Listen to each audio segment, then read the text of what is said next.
Remember the 2016 Olympics men's FA final with Park and Imre? Park came back from down 9-13 in the third period to win 15-14. During the break, you can see him saying, "I can do it" to himself many times, giving himself the will to fight and allowing him to come back from an impossible deficit. It was this mental toughness that allowed him to win the gold medal. Fencing is often described as physical chess. While this may be true on the surface, it conceals arguably the most important part of fencing, the mental aspect. Most fencers focus only on the physical aspect, building their technical skill set. However, the mental game is not nearly as focused on, even though it is your mindset that keeps you in the fight. This is the focus of this video series. I will be interviewing Olympian, world-level fencers to get an understanding of how they approach the mental game of fencing. I hope that by sharing these world-level insights, the fencing community as a whole can recognize the power of mindset. Welcome to the Unlocking the Mindset of Champions video series. I am your host, Jacob Lei from Northwest Fencing Center. Hello everybody, thank you for joining this video series. I welcome today's guest, Cody Mattern, my coach. Cody is a 6-time national champion and a 10-time national team member. He is also a 2010 FA World Team silver medalist and 2012 FA World Team champion. Cody is a 2004 and 2008 Olympian. Cody was recently inducted into the USA Fencing Hall of Fame in 2017. He currently coaches at the Northwest Fencing Center and is a USA Fencing Vice President. In his spare time, he enjoys cooking, origami, board games, and home improvement. Thank you, Cody, for joining us. My pleasure, Jacob. So the first thing we're going to be doing today is watching over a small video clip of Cody fencing in the 2012 World Championships. This is the 6th period of 9 in the gold medal bout versus France. On the right is Yannick Burrell, who has been at the top of the fencing world for many years, and Cody's down 7 points. Let's see what he does.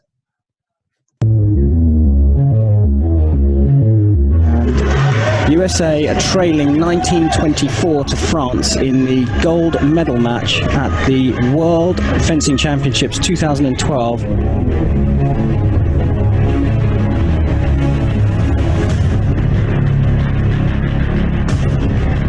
Mattern looked like he was going to fall over backwards then and somehow recovered his equilibrium, his balance, and struck on a duck. The ducking hit there, and now it's down to 2. Oh, there is another one, and look at how happy this American is. He's closed the gap to just 1 point now. Cody Mattern takes them level. Wow, Cody, that was some amazing fencing, especially when you're down by 7 points at the highest stage. Can you walk us through what you're thinking mentally during that time? Yeah, so there's a couple of really important things to recognize in this situation. So you mentioned in the bio that in 2010, the U.S. team was a silver medalist. So I was at the World Championships that were held in Paris, France. And in that same World Championships, we were fencing France for the gold medal bout. And so we had some, very close bouts. And in fact, we actually started that match up. And we had, I think, a 5 or 6 touch lead going into the last series of rotations. And it started to kind of slip away from us. And they started chipping away. And we ended up losing that match by a small margin at the end. So it was, it was obviously a heartbreak, but also, an incredible U.S. first. It was the first time that a men's team had ever medal at a World Championships in U.S. fencing history for men. So really, it's 2 years later, and a lot of us are at kind of the end of our careers. And actually, even going for me, I already knew that I was planning to retire and come to Northwest Fencing Center to coach. So I already knew that this was kind of our last dance when it came to a World Championships and a chance at this. And now you're back at the highest stage and competing for it all. And going into that match, I think we were down, like I said, 7 or 8 touches going into that match.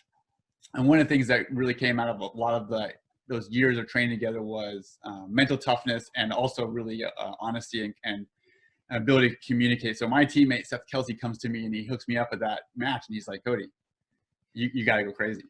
Like you got to make this happen. You got to go out there." And so there are times when, we will, try to hold the line or or go for a few. And in this case, he said, you really have to go. And one of the big things also came out of this was also visualization.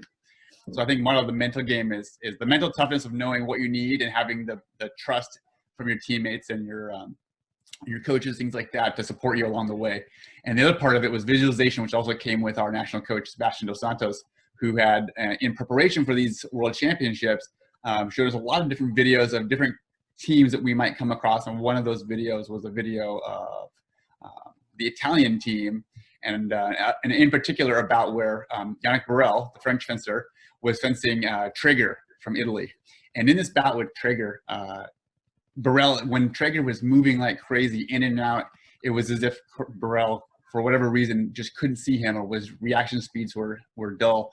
And so when I knew I was getting up against Burrell in this match, and that my teammates like, you need to go for it, you need to make it happen, that this was kind of the moment that I had to challenge myself to kind of channel like that inner side and really play that role. So you're seeing a lot of very dynamic attacks to the toe, and then jump back up and getting in and getting back out. And in that same match, watching that bout, when Traeger was fencing Burrell, he did a lot of great things when he was really active, and then he started getting tired and fencing a lot more calm and steady with his legs. And then it was as though Burrell was back to his original self and just went back into beast mode and started hitting Traeger left and right. And then Traeger would snap back and go into, that very dynamic footwork mode, and it was back to the original way, and Yannick couldn't hit him. So it was very interesting to see that dynamic shift between either side looking unstoppable based on that one factor of the movement and the intensity. And so that entire bout, I knew what we had to do, and I also knew watching that bout that if I had let up even for a moment, that was going to play into Burrell's strengths as a fencer. And I just had to maintain that high intensity of activity to really stay on top of it, and then play it all the way through to the end. And so it ends up, bringing us even. Soren Thompson then gets us up by 1, and then I'm back in. I think I get 2 more to give our closer Seth a great position to finish it out and win that title. Yeah, I think you bring up a great point about the mental focus and kind of your plan going into the bout. I think since like you said, your visualization beforehand, I think that allowed you to have a focus during the bout, so you could have a plan, and that the nervousness wouldn't take over, which is one of my later questions. So, but like many fencers like myself, when like we've been in situations where we've been down either 13-14, 12-14 just by a little, or it's even been 13-19, or sorry, 9-13 or 3-10. What is your mindset to keep yourself in the game and bring it back? Yeah, I think it's really important to really trust in yourself, and a lot of it is really going out there and finding a proactive approach. A lot of times when you are making a comeback or things are slipping away, sometimes it's just giving yourself a simple thing that you can visualize and focus on and be proactive with. So whether it's a single touch at the very end, a lot of times it's giving yourself something that you can do, it's something you've done in the past, and it's something you trust. And as a coach now, it's one of the things that I look to always try to provide them, is to bring my athlete to a place that I know they believe in themselves, because that's one of the most important factors, is kind of confidence. And so giving yourself something you're confident in will give you a lot of edge. Even if you don't execute it perfectly, if you do it with confidence, you're more likely to commit, and commitment strong is tenths of seconds. But tenths of seconds in épée is this difference between a single light and a double, and that's the difference between winning and losing in those types of critical mindset times. And then maintaining that, because sometimes as you approach going from a deficit to even, then you all of a sudden go from I had nothing to lose to I feel like I have everything to lose. And it's really important to recognize it was good enough when you were losing, but why would you change a formula that's proving success just because now it's even, or now you've gotten yourself into a position where you can win? And to still maintain that trust in yourself and keep it going, and that's another really important part of that, is to don't second guess yourself simply because now you could lose, now you're ahead, or you could lose. You got to really maintain, like, look what I've just done, keep it up, you're doing great. Yeah, I think that confidence you mentioned also connects to my next question, which is the one-touch situation. So it could be 14-14, 44-44, or any one-touch situation. What is your mindset to make sure that, what is your mindset to approach these clutch moments? Yeah, for me, it took some time to develop a system for me that was something I would be my go-to response. But for me, it was almost always a situation that I really got to the point where I decided I consciously had to make a decision not to even pay attention to the coin toss. The coin toss to me meant nothing. My situation was to decide internally what was I gonna be looking for, and then I was gonna put the ball I was gonna keep the ball in my court, and I was gonna bring it to my opponent. I wasn't gonna let them hunt me down and create the best situation for them to make their move. I wanted to make sure I imposed my presence and I had one or two things that I was looking for. And as soon as I got a good distance and the good look that I was hoping for, execute the play. And once you execute the play, you got to see it all the way through. There's no changing your mind halfway through. And so even if something goes awry, you have to just repair on the fly and make it work. And you do that more and more in practice, and you get better at it. And you'll make some mistakes, but don't worry about, especially in practice, if it doesn't go quite right. Say, what could I change differently, and then move on. You don't want to beat yourself up about it. You just want to reflect on it and then improve. So I think that's the biggest thing. And the more you do that, the better you get. And then once it starts clicking for you on the local level, regional level, it starts to follow you where you go. And then whenever you're in those situations, you're almost gonna smile to yourself like, this is the situation I love to be in, and recognize eventually like, this person hates to be in this situation. They probably don't have the trained plan that I do. And so you can actually take that as even more confidence to you that you have a plan and you've rehearsed it and that you love what you do, and they probably don't. Those were some great actionable advice, Cody, for the fencers watching the series. Let me give you another situation. When you're up, it could be 14-13, 14-12, or even 13-9 or 10-3. What is your mindset to make sure that you close out the bout strong?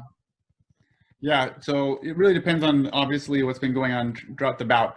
But one of the biggest things that can really happen is you're tired, you're ahead, and you just want to kind of hold on to the lead. And what will often happen when it starts to slip away from you is that you really are reactive to your opponent. And even if you choose to be defensive, I would say that my focus is to be very proactive on the defense. So it's an active defense. So there's a big difference between someone does something and then you flinch, and then you start to realize that is me being reactive to my opponent. I want to make sure that even as they approach, I'm already influencing my opponent early. And so that early influence, even defensively, puts me and keeps me in the driver's seat. And I think that's very important. And it's common to get into this mode of I can just hang back. The time is going to, I'm going to win on time, which very rarely happens. You really want to focus on, I need to make sure that they never get good opportunities, good looks when they're trying to hunt me. And in fact, I'm trying to constantly steer them into a trap. But that's done best when you're proactively doing it as opposed to very reactively doing it. And if you find that you can't help but somewhat be reactive when you're waiting, don't wait. Doesn't mean you have to go, but it doesn't mean you have to sit there, right? So you can say, I could be pushing them like I'm losing, but I don't actually have to go and look. I see something I really like. And if you see something that is just perfect, you take it. But the rest of the time, you can still harass them and control the situation almost offensively, but with the kind of the context that I don't have to go if I don't want to. But this is a much better way to keep them uneasy because I'm being the boss, right? And so you want to maintain that sense of ownership and control. Mm-hmm. So for all of these different mindsets, either when you're up or down or even tied at a one touch, during practice, how do you mentally prepare so that it's ready to go during these crunch moments? Again, when you can do this in a training environment where you can just kind of simulate it a little bit. Part of it is just becoming more accustomed to it. This is where you really want to focus your training a little bit more on providing yourself situational bouting. So it's not simply the very common approach to, I fenced for 5 or I fenced 15. It's more like, let's fence a best 3 out of 5. And after every 5-touch bout, let's fence a 1-touch bout. And you put something on the line, even if it's something like 10 push-ups, something that, it's not going to kill you, but it's something you don't really want to do. Like, I don't really want to do 10 push-ups. So I'd much rather just get this 1 touching and have them do the 10 push-ups. But it gives you that little extra motivation. Sometimes those little things can inspire you to level up a little bit more, and it puts a little pressure on the situation. Maybe even make it higher pressure. Maybe make it 50 push-ups, and then you really don't want to do it. If you do the 50 push-ups, you're going to get stronger, but at the same time, you're going to be much happier to be like, I'm going to go out there hard because I don't want to have to do those 50 push-ups. And that's going to really inspire you to come out there. If you do that on a regular basis, then you are already getting more and more used to it. And if you're having more success with it, you're going to have more confidence in it when it comes down to the clutch moments in a real tournament. So this brings up another interesting question about practice. How do you approach fencing to win during practice versus fencing to practice new skills during practice? Yeah, I'll tell you that a lot of times in practice, it's not about winning the bout for me. A lot of it is much more the focus of I'm preparing a skill. I'm going to limit my game and practice this side of my game, and I'm going to reflect and continue to improve. I'm going to say, I'm going to do my best to win, but I'm only going to work on shots to the hand and parry post. And you just decide. A lot of times in doing that in practice, it's not something I tell my opponent before or after, and it's just something I continue to develop throughout the game. And I think it gives me a lot more of a focus in the match of really giving myself, a mission. And I think that's very similar to what you see sometimes even in those team bouts. We did a lot of these in development of team competition because sometimes you are set in a very narrow spectrum of what you're supposed to be doing. So I'm going to hunt my opponent. I'm going to stop my opponent. I'm going for just one or two to get my team back on top. But those are the same skills you need in an individual tournament and a DE bout as well. And so sometimes you need to just make that mental switch in your head where you're like, oh, it's the second period and I'm only down one. I should spend the next 3 minutes to get one touch. Hey, I'm down by 4 in the last period. I need to really turn the gas up and figure out how to go after this guy, much like we saw in that video clip. So really, those are all same skills you need for yourself individually as well. And so I think it's really important to challenge yourself. But it's really easy to just get into the I want to win at all costs as opposed to I need to develop my skills and eventually recognize that a lot of fencers who are great champions, you'll watch them, they don't do everything in the fencing spectrum of all the actions and skills that are out there. They know their skills and they do their subset of skills so well that they don't need the other ones because it's like a gravity and it pulls you in. And it's so hard to escape the way they construct their matches that everybody seems to always fence them the same way, which inevitably enables their best actions to be successful all the time.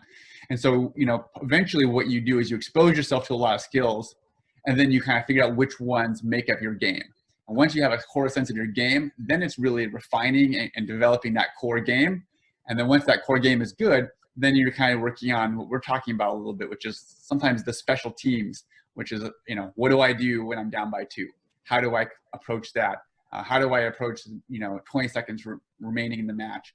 And then you kind of develop those kind of specific skills, and then it really comes out in the tournament. So let's imagine this situation. You do all this hard training about mental focus. You have a process going into tournaments. Then you fly out to some unfamiliar city at a NAC or JOs or possibly a World Cup, and you suddenly feel that all of your practice and hard work is gone because of nervousness. During competitions, what makes you nervous? Yeah, well, I'll tell you that up until the last competition I went to, I would get nervous every morning. I would get butterflies in my stomach, and my wife would always joke at me. She always called me Mr. Burpee because I would have like a slight indigestion in my stomach, and I'd be having these little kind of almost like hiccup burps throughout the whole entire day. And so two things was that I think it's important is to recognize that I worked on some mental side of this, and I worked with some sports psychologists because it was really uncomfortable, and I wanted to know, like, is this weird? Is this unusual? What should I do? How can I fix this? Am I broken? And I think a lot of times people get in that, and it's not comfortable. And I think what was really interesting working on the sports psychology side was actually kind of mentally helped me because it turned it all around, because they were really saying, actually, this is super normal and actually very healthy because it shows that how much you care, like how much you're invested and how much you want it. So it would actually be almost more disconcerting if you weren't nervous, Yep. right? Because you're almost taking it too casually, as opposed to you're taking it so seriously that it kind of makes you nervous. So that became kind of almost a weird comfort for me after a while. Like, oh, okay, this still matters to me. This is still important. I have that nervous energy. It's not my favorite, but it kind of just like, it shows that I'm alive and it matters. And that I've been preparing for it, so it means something to me. And you have to kind of embrace that discomfort and take it for that. So I think that's a one side of the mental game that you can really take away from it.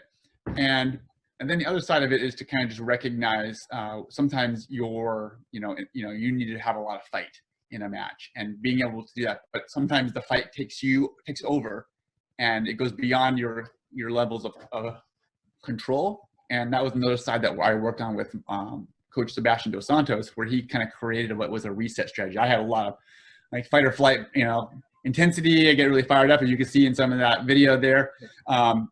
And if I got to the right level, it was moments like that where I felt like I was invincible. I couldn't get hit. But sometimes it gets a little bit too far, and you can get frustrated. You can think that the referee made a bad call. That kind of takes you out of your game, and then you start going into a dark place, right? And you need to be able to also have a reset strategy that kind of allows you to blow it off, take deep breaths, walk it off. And so that was something that we also developed, was trying to find that spot. And so the idea we always talked about was if you had an excitation level, right, intensity level from a scale of 1 to 10, for me, I was best at between 5 and 8. But if it got higher than 8, if it got into 9 or 10, sometimes that would get too high. And that's when my coach would basically have to say, reset. And it was like a snap. I was like, oh, I have to walk to the end of the strip. I have to relax my shoulders. I have to breathe and calm down, because he sees that I'm getting into that too hot level. And then I usually make less good decisions on the strip. And so he's only going to say that to me to help me. And it's important that when he does that, I follow this process and I improve. So I think that was another really interesting part of the game that I needed my coach for. And he helped me really develop something that would bring me into that optimal performance level. So do you have any tips or actionable pieces of feedback for fencers who are seeking to remove or control this nervousness? Yeah, so one of the big things, when we talked about that, you were talking about from the how do you start, right? And I think it's going to be different for different people who are going to speak to you on this series. But for me, the big thing was having a really good routine and really being able to say, this is my warm-up routine. I've done this 1,000 times. I get out, and even if I'm super nervous, I can put on my headphones and I can do my arm circles, and I'm going to jog this way. I'm going to stretch my legs this way, and I do my high knees, and I'm going to do my walking lunges. And so it was something I could do anywhere in the world, and it was something I was going to do before I competed, which is when I'm going to get the most nervous. But when you put yourself in a routine that you're comfortable with, that you don't have to second guess because you know it's yours, a lot of times mentally also, it just puts you in a more comfortable place. And so a lot of those discomfortable butterflies just start to kind of just melt away. And you kind of do the same thing even in your warm-up bouting. You're like, I know I need to do some lunges. I'm going to do some flushes. I don't even really care if I get hit on all of them. I'm going to do my best. But it's not about beating the guys in warm-up. It's about warming up and doing some of the actions I know I'm going to need to do when I get to pools or when I start my D rounds. So I'm doing those things. And by putting yourself in positions you've been in before, it almost kind of tricks your brain to kind of go back into comfortable positions, and that nervous energy kind of just melts away. Totally, yeah. And that leads right into my next question, actually, which is, during tournaments, like, what is your warm-up strategy? Are you fencing to win? Or are you fencing to warm up your favorite actions? For the warm-up phase, yeah, for me in the warm-up phase, it really is dialing it in. It's all a kind of a boot-up phase. And for me, a lot of times that was, even when I started getting into the DE rounds, I would follow almost the same process. I would spend almost the first 20 seconds just moving with my opponent, not even trying to really hit them, but bringing my hand and tip into a position and relaxing and opening distance and being able to consistently bring that position back up right where I wanted to. And so I can summon the space and the distance and where my hand was each time. And then I can start to also kind of, again, create the environment to make my opponent start to give me certain reactions. And what I would find is that very quickly, I would then start reading their responses, and they would get categorized very quickly. And then I knew exactly what I wanted to do. But I didn't try to pre-decide the whole bout ahead of time. I knew some ideas from watching them, but you never know what's going to happen in the live bout. So you need to have a way to kind of create an environment that you can then read the scenario. And I think it's kind of like an interesting scenario is when you talk about home court advantage, or in particular, like in a game like soccer or football, where you have a field, and sometimes you go to a part of the country where it snows. And some places it's where it's rainy, and sometimes it's really hot and dry. And some people hate playing in different stadiums because they don't like the humidity, or it's too cold, or it's too hot. And so what I like to think of it as kind of being the same thing. Like living in Oregon most of my life, I always think of it as like, oh, you know, if you're an Oregon football fan, the Oregon Ducks love to play in the rain because that's the stadium's outdoors and it's always raining in Oregon. So they're used to playing in the rain, and most people aren't. And so they don't so they're really good there. And you want to kind of think about, what is your rain dance? What is your way of creating your home field advantage where you're comfortable and they're not? And if you can be the first one to start that, to make the home field advantage yours every single time, you're always putting yourself at an advantage, and you're probably creating an environment that you're good at and they're probably not as comfortable in it. But don't wait for them to do their sun dance and make you in an environment where maybe you can't see very well because you're not used to playing when it's really bright, for example, right? So you want to think about that. And that's, I think, one of the most important things in being a champion, is that they go out there and even subtly, they'll start influencing the field of play. And the next thing you know, everybody seems to fence them the same way. Even though when you watch them fence other people, they do very different skills. But in that environment, it always tends to kind of fall into these common things, which is by design. I think you bring up a very interesting point about the creating your own environment. Because personally, when I try to create my own environment, I feel more like in the zone. But then sometimes there are situations where there are fencers who are intimidating. Like, for example, they're screaming or they're yelling, or maybe the ref just made a bad call, or some parent some parent or coach in the background is very disruptive. How do you deal with those kind of distractions, and how do you stay focused? Yeah, and some people thrive in those environments, and it's almost a strategic thing for them. They know that for them, creating those kind of ruckuses can distract their opponent, and it actually helps them focus, or it helps them reset a little bit. And that's kind of their active reset strategy, to be honest. For me, when I see that, a lot of times, having been around long enough, I recognize it for what it was. It's like, oh, I'm not going to let you win this strategy by distracting me in this way. I'm onto your game. And you take yourself out of the environment, right? So if they're going to start to make a ruckus, like, let them walk to the end of the strip, face away from it. Don't even pay attention. If you don't see it, it can't bother you. It can't annoy you and get you out of your comfort zone. So, sometimes you just need to recognize what it is and going away. Sometimes, somebody gets an injury and it cools you down. Maybe it's a real injury. Maybe it's a fake injury. You never know, right? Sometimes they know that you have them on the ropes and they need time to cool down and think about it. And you don't want to let that get to you. So you need to stay focused on your plan and your mission, and you need to be able to remain very focused. And then you also need to sometimes have that help where when you recognize you're getting too hot, you need to have that, rehearsed practice strategy of being able to sometimes let your coach be the one that reminds you, you're taking this too far. This is not the fight that's going to win you the bout, right? And don't be distracted by the referee or the call or the parent. Be focused on what really matters, which is the bout. And you have to kind of let them have control over snapping you back to the most important things and letting go of the things that aren't. So then was there an event, or what made you become so self-aware of your mental preparation? What made you so self-aware of how you conduct yourself mentally? So, like I said, I'd worked with these were issues for me as well. And so I spoke with some coaches and some sports psychologists. But, part of it is, a really good athlete has to be prepared to reflect. And one of the other things you want to do as an athlete is peer review. I think, one of the most important things you can do for yourself beyond the lessons and training and hard work is really making sure that you activate with peer review. So if you have teammates and you give them honest feedback of what they're doing well and they can do to improve, and a lot of times you'll get that right back. And if they can say, wow, you were doing so good, but then I saw you were getting angry. And when you get angry, you make dumb mistakes, or you always charge back in, and I knew you could do this. So if you're prepared to ask that information and actually listen and not get defensive, which is a very common response to criticism, is to get defensive, but reflect on that, then you can come up with it. If it's important to you and you want to overcome it, you have to have a strategy. So a lot of times it's just being prepared to ask tough questions, don't get defensive, stay on the receiving end of that and take it seriously, and then work on something to improve yourself with. So are there any final pieces of advice or any tips you have for fencers who are seeking to improve their mindset?